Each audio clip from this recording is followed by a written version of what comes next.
How's everybody doing out there? This is the Cool Club, and I want to review the movie Him. Him is a 2025 American horror film directed by Justin Tipping, co-written by Skip Bronke and Zach Akers, and produced by Jordan Peele's Monkey Paw Productions. We all know familiar with Jordan Peele, and he's this movie is produced by his production company. The film stars Marlon Wayans, Tyreek Withers, Julia Fox, and Tim Heidecker. Its plot follows the trials of a young up and coming football player, played by Withers, training at an isolated compound of an aging, nearly retired quarterback, played by Marlon Wayans. This movie has been crapped on by a lot of critics. And this is why I say go to the movies and see the movie for yourself, or at least listen to reviews from other uncompromised sources or just the people themselves. You not only listen to critic reviews, but go look at people reviews. This is why Rotten Tomatoes has a different score, and I applaud them for that. They have a score for the critics and they have an audience score. I I would say that the audience would enjoy this movie, and the critics just, I don't know. I don't really even get their perspective on this film and why they don't like it, because this film has a lot more thought put into it than 90% of the regurgitated slop, the remade slop that we get from Hollywood.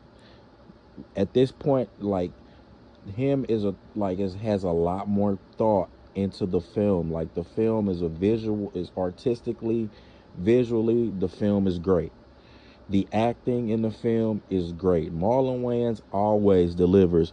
His Marlon Wayans has been one of my favorite actors since Dungeons and Dragons. Like, Marlon Wayans has range as an actor.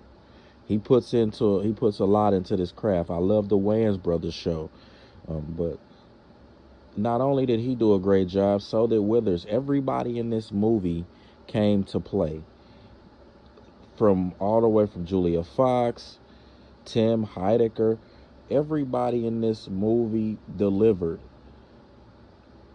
The only thing that I could say bad about the film was the ending that they decided to go with. They also have an alternate ending as well. I think they should have included that. Matter of fact, they could have kept the ending that they had, but included the alternate ending, and it would have completed the whole movie. But for some reason they decided to leave that alternate ending out, but it's already leaked on the internet. So, if for us, I look at that alternate ending as it was, or that they consider to be an alternate ending. I look at that as being canon to the movie. And if you do that, put them all together, this movie was a great piece of work. But since they didn't do it, that's just me personally what I'll do. But since they didn't do it, I'm gonna leave that out for when I review this movie. But again, everybody in this movie did great as an actor. I'm not sure if you've ever familiar with Tyreek Withers, because he hasn't been in many things that I'm familiar with. He was in CW's Legacy, Tell Me Lies, and The Game.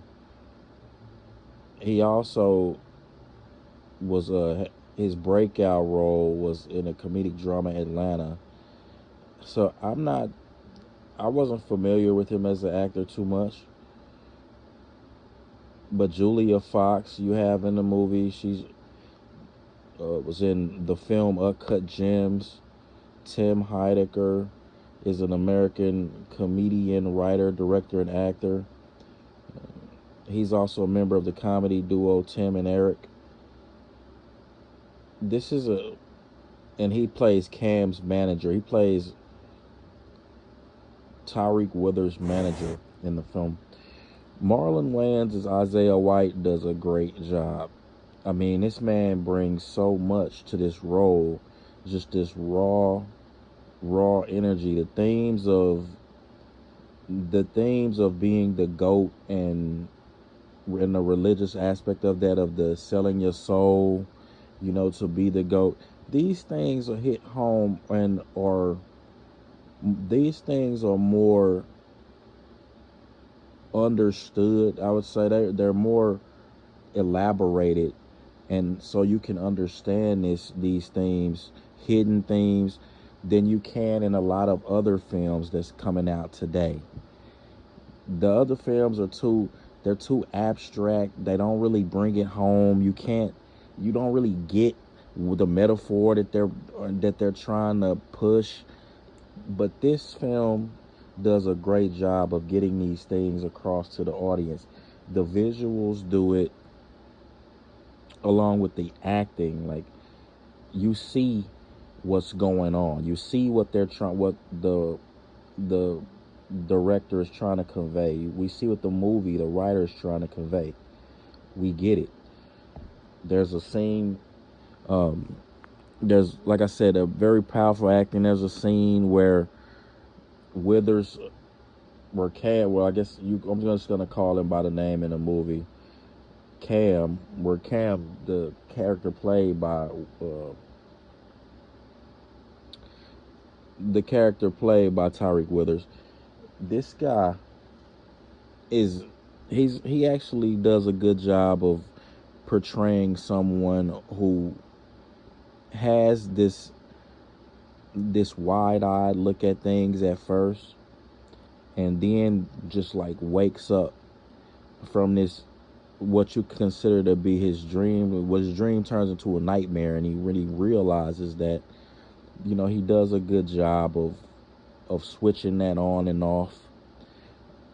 There's a scene, like I said, where he's in the sauna, and he gets attacked by this radical fan or whatever, and it's a very creepy scene. I say, like, this, you don't understand at first. You don't know if he's hallucinating or it's real, but the film doesn't leave you hanging, as to, is this like, does somebody else see it?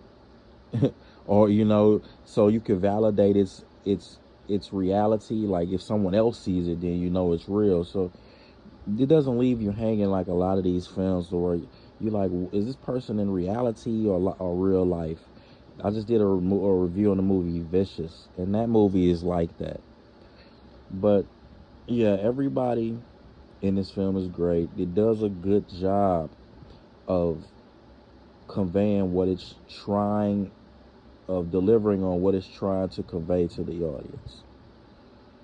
I don't understand, again, why many critics just had a problem with this film. If you look at it, it's the critical response. Rotten Tomatoes gave this film a 32% from critic reviews.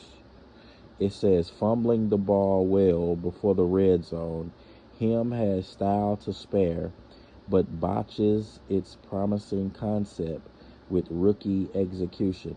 I don't agree. I don't think that it botched the concept at all. It actually did a good job of conveying its concept and to the audience. Metacritic assigned the film a 38 out of 100 based on 35 critics. Audience poll, the cinema score, gave the film an average grade of a C- on an A+ to F scale. Again, these are just commercialized reviews. These are reviews from sources that could be compromised. But Peter DeBruge of Variety gave the film a positive review. He said, amid the thrills, him gets you thinking about the sport and all it demands, potentially making monsters out of our heroes in the process. But as the saying goes, don't hate the player, hate the game. Now, I like that. Peter DeBruge that's one of the reviews that I could say is most accurate. That is true. It showed that. And if you didn't have to do mental gymnastics to get that's what was going on. It got it across well, and everything, like I said, in the film was actually pretty decent, man. If you ask me, him, I would give this movie 8 out of 10. Only reason I would take the 2 points from him is because of the ending. The 2 points get taken from him because of its ending and just small aspects of the story to bring it home. Like you gotta just bring it home. If they had have included that alternate ending in the film on top of the ending that they had, I would have gave the film a 9 out of 10, to be honest. But since that alternate ending wasn't included, I have to give it an 8 out of 10. So with that being said, this is the Cool Club. I'm gone.